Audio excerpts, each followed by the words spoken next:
అందరికీ నమస్కారం. మాటే మంత్రము ఛానల్కి స్వాగతం.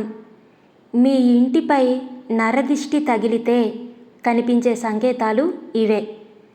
ఇలా చేస్తే గనుక దిష్టి పూర్తిగా పోతుంది. అసలు ఆ సంకేతాలు ఎలా ఉంటాయి? ఆర్థిక సమస్యలు వేధించడం, పని చేయడానికి అవసరమైన శక్తి లేకపోవడం, ఎక్కువగా ఆలోచించడం, అతిగా కోపం వచ్చేయడం, చేసిన పనిపై సరిగ్గా దృష్టి పెట్టకపోవడం, నిద్ర రాకపోవడం, ప్రశాంతత లేకపోవడం నరదిష్టికి సంకేతాలు. ఇతరులకు చెప్పుకోలేని సమస్యలు వేధిస్తూ ఉంటే నరదిష్టి కారణమయ్యే అవకాశం ఉంటుందండి.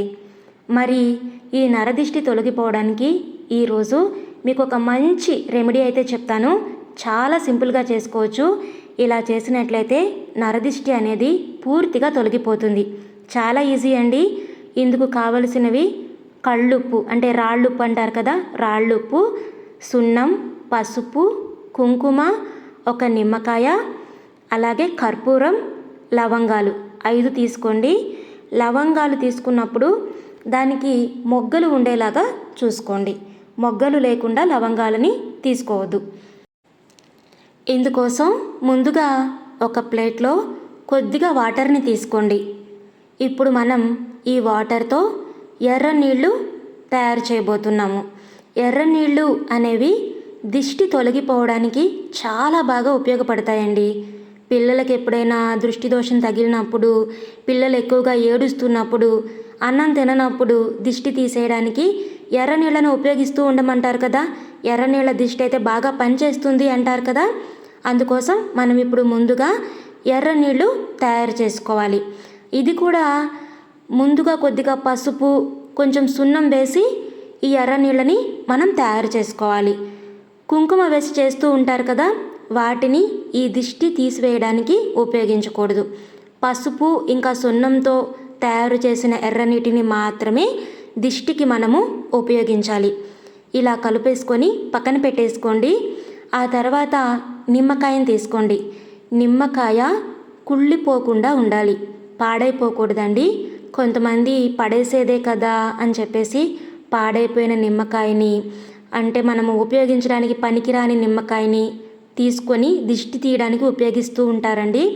అలా పాడైపోయిన నిమ్మకాయని దిష్టి తీయడానికి ఉపయోగించకూడదు. ఈ నిమ్మకాయని ముందుగా మనం 4 భాగాలుగా కట్ చేసుకోవాలి. నేను వీడియోలో చూపించిన విధంగా నిమ్మకాయని నిలువుగా పెట్టి 4 భాగాలుగా కట్ చేసుకోవాలండి. పూర్తిగా కట్ అవ్వకూడదు. ఈ విధంగా 4 భాగాలుగా చేసుకోండి. ఇలా చేసుకున్న నిమ్మకాయలో పసుపు ఇంకా కుంకుమ, పసుపు కుంకుమలు పూర్తిగా అంటుకునే విధంగా మొత్తం నిమ్మకాయ అంతా కూడా నేను వీడియోలో చూపించిన విధంగా నిమ్మకాయ లోపల పసుపు కుంకుమని పెట్టండి. ఆ తర్వాత కొద్దిగా కళ్ళుప్పుని తీసుకొని నిమ్మకాయలో ఉంచాలి. ఈ కళ్ళుప్పు అనేది దృష్టి దోషం పోవడానికి చాలా బాగా ఉపయోగపడుతుందండి. కళ్ళుప్పుకి నెగిటివ్ ఎనర్జీని ప్రాలద్రోలే శక్తి ఉంది అంటారు. ప్రతిరోజు గనక ఇంటిని శుభ్రం చేసేటప్పుడు ఆ ఇంటిని శుభ్రం చేసే నీటిలో గనక కొద్దిగా కళ్ళుప్పును వేసి ఇంటి మొత్తాన్ని గనక ఆ తడిబట్టతో క్లీన్ చేసినట్లయితే ఇంట్లో ఉండే నెగిటివ్ ఎనర్జీ మొత్తం కూడా పోతుందంటారండి. అంత శక్తి ఉంది కళ్ళుప్పుకి. ఈ రెమెడీకి ఓన్లీ కళ్ళుప్పుని మాత్రమే ఉపయోగించాలి. సాల్ట్ని ఎట్టి పరిస్థితుల్లో ఉపయోగించకూడదు. అలా కళ్ళుప్పుని కూడా ఉంచిన తర్వాత ఒక 5 లవంగ మొగ్గలు, ఆ లవంగాలకి మొగ్గలు అనేవి కంపల్సరీగా ఉండాలండి. ఈ విషయాన్ని గుర్తుంచుకోండి. ఈ 5 లవంగ మొగ్గల్ని కూడా 4 వైపులా 4 ఉంచి, మనం 4 భాగాలుగా చేసుకున్నాం కదా, 4 వైపులా 4 పెట్టి మధ్యలో ఒకదాన్ని ఉంచండి.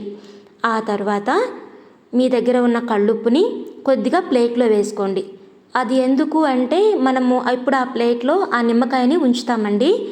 ఆ ప్లేట్లో నిమ్మకాయ నిలబడాలి అంటే సపోర్ట్ కావాలి కాబట్టి కొద్దిగా కళ్ళుప్పుని ఆ నీళ్ళలో వేసి ఆ కళ్ళుప్పు పైన ఈ నిమ్మకాయని ఉంచాలి. మనము మొత్తం పసుపు, కుంకుమ, కళ్ళుప్పు, అలాగే లవంగాలు అవన్నీ పెట్టిన నిమ్మకాయని ఆ ఉప్పు పైన ఉంచి దానిపైన కర్పూరాన్ని ఉంచాలి. ఆ కర్పూరాన్ని ఉంచేసి ఇప్పుడు ఆ కర్పూరాన్ని వెలిగించాలండి. ఆ నిమ్మకాయ అనేది పడిపోకుండా చూసుకోండి చాలా జాగ్రత్తగా. పడిపోతే కనుక చాలా అరిష్టం అంటారండి. అందుకని ఆ నిమ్మకాయ పడిపోకుండా పెట్టేటప్పుడే చాలా జాగ్రత్తగా పెట్టండి. అలా కర్పూరాన్ని వెలిగించి ఈ కర్పూరాన్ని ఆరిపోకుండా మీరు ఇంట్లో ఉన్న ప్రతి మూలకి, మీ ఇంట్లో వంటగదిలో, బెడ్రూమ్లో, హాలు, డైనింగ్ హాల్, ప్రతి ఏరియాలో మీకు ఎన్ని రూమ్లు అయితే ఉన్నాయో అన్ని రూమ్స్లోనూ కూడా ఆ కర్పూరం అనేది ఆగిపోకుండా, ఒకవేళ ఆగిపోతుంది అనుకుంటే మీ చేతిలోనే కొన్ని కర్పూరం బిళ్ళలని ఉంచుకొని కర్పూరాన్ని వేస్తూ ఉండండి. మొత్తం ఇల్లు మొత్తం మీరు దిష్టి అనేది తీసే వరకు, మొత్తం చూయించే వరకు అన్ని మూలలు ఆ కర్పూరం అనేది వెలుగుతూనే ఉండాలి. ఇల్లు మొత్తం ఆ కర్పూరాన్ని చూయించిన తర్వాత పూర్తిగా మీకు ఇంటి బయటికి ఎంతవరకు అయితే ఉందో అంతవరకు పూర్తిగా బయటికి తీసుకెళ్ళిపోండి. ఆ తర్వాత గుమ్మం దగ్గర కూడా ఈ కర్పూరాన్ని చూయించి బయటికి వెళ్ళిపోయి, ఇంటి బయటికి వెళ్ళిపోయి ఇంటికి దృష్టి తీయండి. ఇలా దృష్టి తీయడం వలన మీ ఇంటిపైన ఏదైనా నరదృష్టి ఉండి ఇంట్లో వాళ్ళు ఇబ్బంది పడుతుంటే కనుక పూర్తిగా తొలగిపోతుందండి.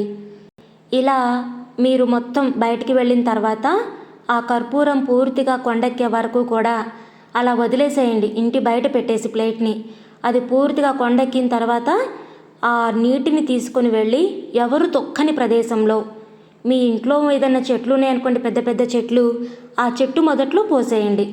ఇలా చేయడం వలన ఇంట్లో వాళ్ళు పడుతున్న ఇబ్బందులు, సమస్యలు అన్నీ కూడా పూర్తిగా దూరం అయిపోతాయండి.